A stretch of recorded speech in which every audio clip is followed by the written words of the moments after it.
User experience is one of the big business buzzwords right now. We all want our clients to have a good experience, but what does that actually look like? Let's bring in our marketing connections experts to talk tactics. Joining us is Seth Getz of Symposia Labs, Paul Schmidt from Uno Deuce Multimedia, and Jesse Flores of Super WebPros. Welcome to the show. Thanks so much for having us, Julie. Absolutely. Guys, we actually cover user experience a lot on this show. We did an extended segment on accessibility. Last week, we talked about developing strategies to really emphasize having empathy for our clients. But empathy in marketing sounds kind of abstract. Jesse, I'm going to start with you. What are some concrete and practical ways that businesses can start to implement empathy? Yeah, that's a great question and a very large question to answer in a very small amount of time. So let's talk about probably the way that is going to be the fastest and probably get you the highest result or return really quickly. And that's going to be in your hooks to get attention, right? I mean, you've been on social media, I'm sure you scroll around and most of it at some point just starts to kind of, your attention starts to tune it out.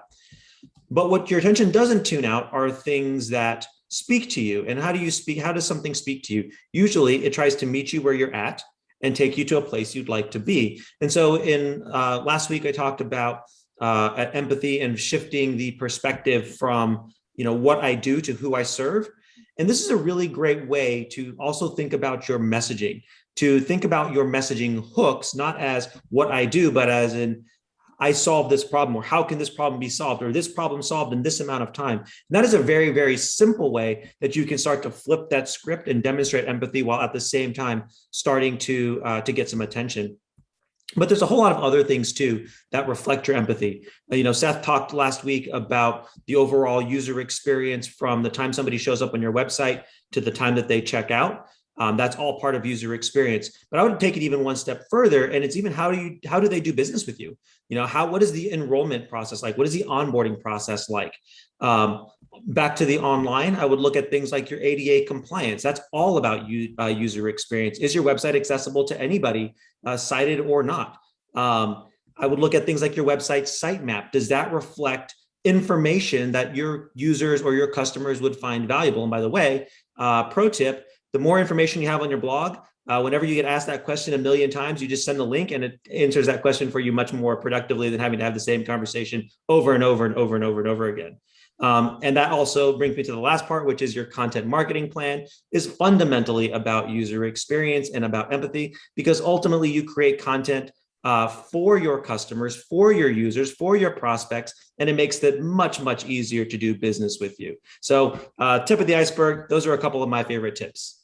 Bottom line, our clients really want to make sure that we understand them and where they're coming from, what they need from us, and not the other way around. Seth, how do we ensure that the user experience that you want to give your clients is in fact that user experience that they receive? We make so many assumptions around user experience because we take it from our perspective, from our viewpoint, from our eyes. And there's a great old song, I think it was sung by Elvis Presley, about walk a mile in my shoes. Before you abuse, criticize, or accuse, walk a mile in my shoes. And it's saying, okay, can you get that? Can you switch your perspective around to my perspective on this? And the same thing, take their user experience. If you've got an idea in mind, because we all want them to have a great user experience, but can you switch it around to walking in their shoes and walking through that process? And instead of making assumptions about, hey, you're going to see the world the way I see the world, you're going to see this campaign the way I see it, take it from their perspective. Realize that there is different people, they have different needs, different ideas. We've got to make sure it works for them from their perspective. That's how you get them a consistent experience that matches up. Absolutely. We're working with Jesse's team on a website project right now where the website is beautiful in design, but as it's been implemented and we see how people are actually navigating, it's time for some changes because it's not quite what we had anticipated. I know all of us do that with our businesses. Paul, how does user experience work when it comes to video? Does it mean that the video just simply has to work or just create video? It's a little more complex than that. Well, as you know, when it comes to creating content, it seems like video is the most engaging form that everybody goes to. And with the platforms having a video aspect to it, most of the platforms that you use, and also the fact that you have the ability to shoot video and create video on the fly in the palm of your hand with this technology, there really is no excuse not to have a way to display or share your story. But it's about how to do it strategically and build upon it with what you're trying to tell your folks, and also how you're trying to reach them. Plus, knowing the nuances of when to use what and where. It can really be overwhelming. Take YouTube, for example. We always say that there's a couple different ways to really use YouTube for the user and the experience for the user. One is to use it as a library to gather all your stuff and have it go out. That is one way. Or to use it as a platform. Or what I like to say is either you're going to use YouTube or you're going to be a YouTuber. What that means is like you're going to use the YouTube ecosystem as it is, as the platform where you want people to come.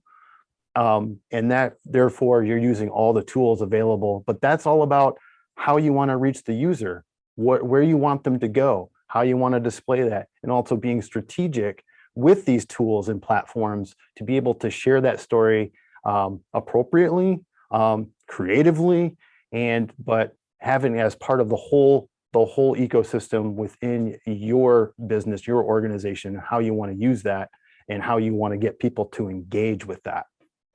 In fact, YouTube is so important. We're all YouTubers now, right, guys? The show actually also streams on YouTube. So if you're watching us there, drop us a comment and we'll respond back to you.